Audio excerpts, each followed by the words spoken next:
But the whole idea behind starting an RESP is you want the money to be there specifically for kids' education. So again, not saying RESP is good or bad, it is what it is.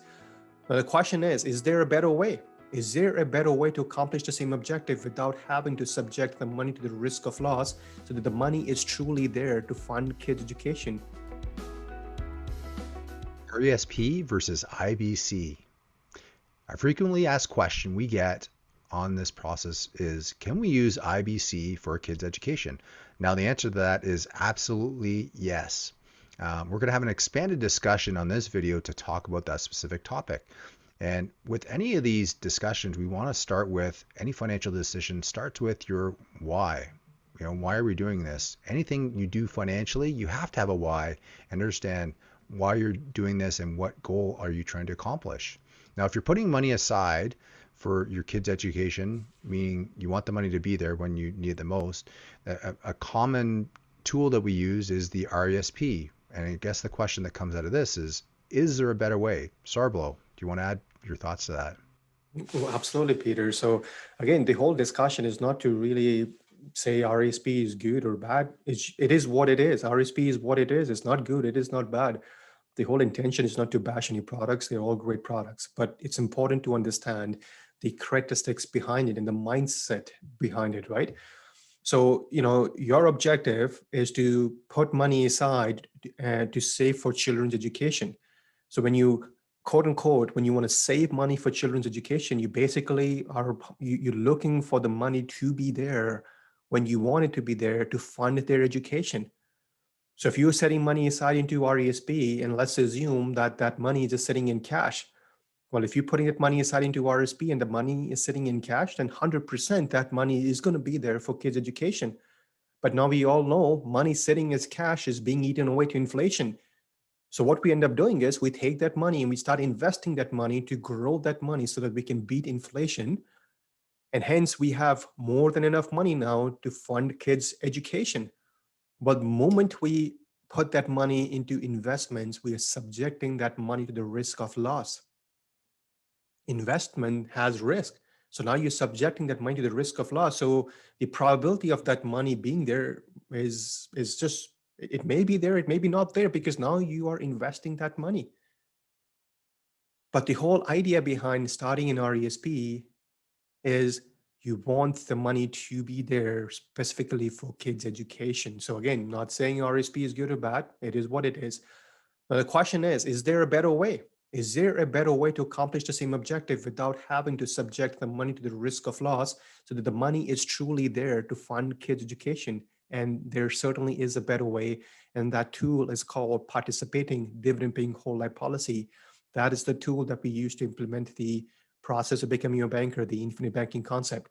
Because as you're putting money into participating dividend paying whole life policy, a policy that you can own on your child, you as a parent or as a grandparent can own the policy on your child, and you can set money into this policy as premium, and the policy is going to grow every single day.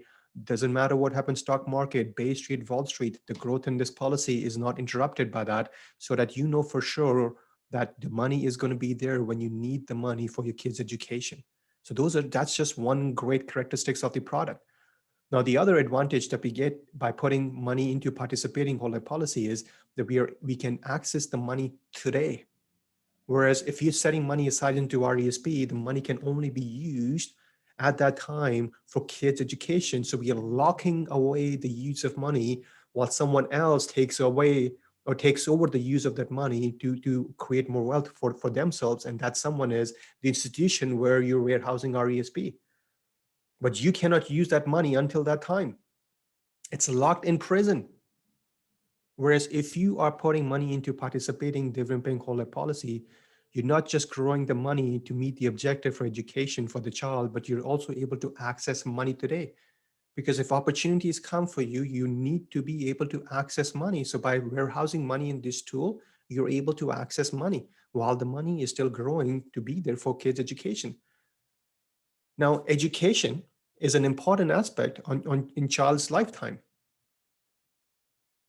But it's not the whole lifetime that the kid is going to be in the college or university. It's It's a portion of time that the child goes to university and college, gets educated, and then they're back into professional world where they start earning an income to provide for their family going forward. Now, if you're setting money into RESP, the money is used for education. The moment they graduate, they got nothing else now. Now they have to start from scratch. Whereas if you're putting money into participating dividend paying whole life policy, the money is not just going to be there for the kids' education, but when they graduate, the money is still going to be there because the policy cannot be taken away. It cannot lose value. As you're using money for kids' education, the policy still continues to grow. And now the child can pay the policy loans back and make more money available to reuse again for their first car, for their house, for their investments in future for passive income, because the policy is going to help them and it's going to be with them till the end of time. Whereas the RESP account is only temporary. Policy is there for the whole life. And how long do you think your child has a need for use of money? For the whole life, right?